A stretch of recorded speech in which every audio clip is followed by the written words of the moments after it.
श्रीराम.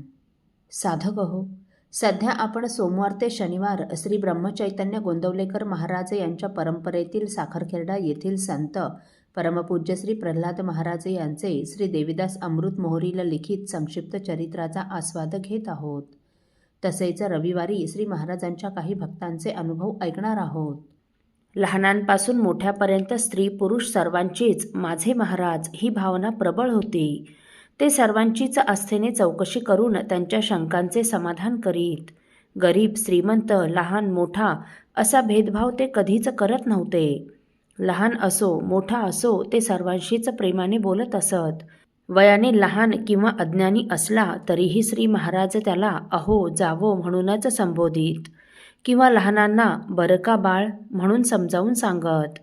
घाई गर्दीमुळे महाराजांचे एखाद्याशी बोलणे होऊ शकले नसेल तर वेळ मिळताच महाराज त्याच्याशी बोलत. अत्यंत करुण अशीच त्यांची भावमुद्रा असे. त्यांचं पवित्र अंतःकरण आणि हृदयातील प्रेम पाहून सर्वच भक्त आपल्या अंतःकरणातील सुखदुःख अगदी मनमोकळेपणाने त्यांना सांगत असत. त्यांना आत्मवत जाणून अत्यंत खाजगी विषयसुद्धा भक्तमंडळी निसंकोचपणे श्री महाराजांना सांगत असत.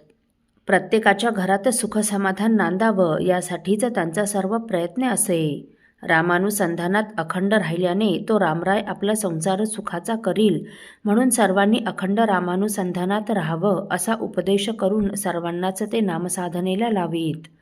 अखंड रामनाम उपासना भजन आणि मुख्य म्हणजे त्यांच्या वास्तव्याने सर्वच वातावरण राममय होऊन जात असे. श्री महाराजांनी कधीच कुणाचं मन दुखवलं नाही. त्यामुळे हे संपूर्ण जग त्यांना वश झालं असावं असंच वाटत असे. घराघरातील गैरसमज गृहकलेश सासूसुनांचे मतभेद पतीपत्नीतील वाद महाराजांच्या उपदेशाने मिटत असत. गावातून निघताना श्री महाराज सर्वांनाच रामनामाला सोडू नका, दासबोध वाचन चालू ठेवा आणि दासनवमीच्या उत्सवाला साखरखेर्ड्याला जरूर या म्हणून सांगत असत. अलीकडच्या काळापर्यंत उत्सवातील कामे ही मोलमजुरीने होत नव्हती. उत्सवाला आलेला प्रत्येक जण शिष्यवर्ग रामनामाच्या गजरात ही अंगमेहनतीची सर्व कामे करीत असत. परंतु उत्सवातील ही सर्व कामे करूनही मंदिरातील आरती उपासना आदी कार्यक्रमांना या सर्वांनी उपस्थित राहावे अशीच महाराजांची आज्ञा असे. परगावाहून येणाऱ्या प्रत्येक भक्ताला रामरायाची सेवा उपासना आरती व नामस्मरण घडावे यावर त्यांचा कटाक्ष होता. परगावाहून येताना उत्सवासाठी बैलगाडी पाठविण्याची ज्यांची इच्छा असेल त्यांना पाण्याच्या दृष्टीने बैलगाडी आणण्याची सूचना महाराज देत असत. त्यासाठी बैलांना चामड्याचे जोते किंवा गाडीला चामड्याची वादी असलेली गाडी आणू नका म्हणूनही ते सांगत असत. उत्सवात काकड आरतीपूर्वीच माता भगिनी सडा संमार्जन करून रांगोळ्या काढीत. तरुण मुले पाणी भरण्याची सेवा करीत. प्रौढ स्त्री पुरुष पाकगृहात स्वयंपाकाची सेवा करीत तर पुरुष मंडळी पंक्तीत वाढण्याची सेवा करीत व पंगत उठल्यावर पत्रावळी उष्टे काढून जागा सारवून घेत. अखंड रामनामाच्या गजरात आणि मुख्य म्हणजे अहंभाव सोडून रात्रंदिवस सेवा करणारे हे सर्व भक्त भूतळीचे मित्रच भासत असत. श्री महाराजही या सर्वांवर प्रेमपूर्वक आनंदाची उधळण करीत असत.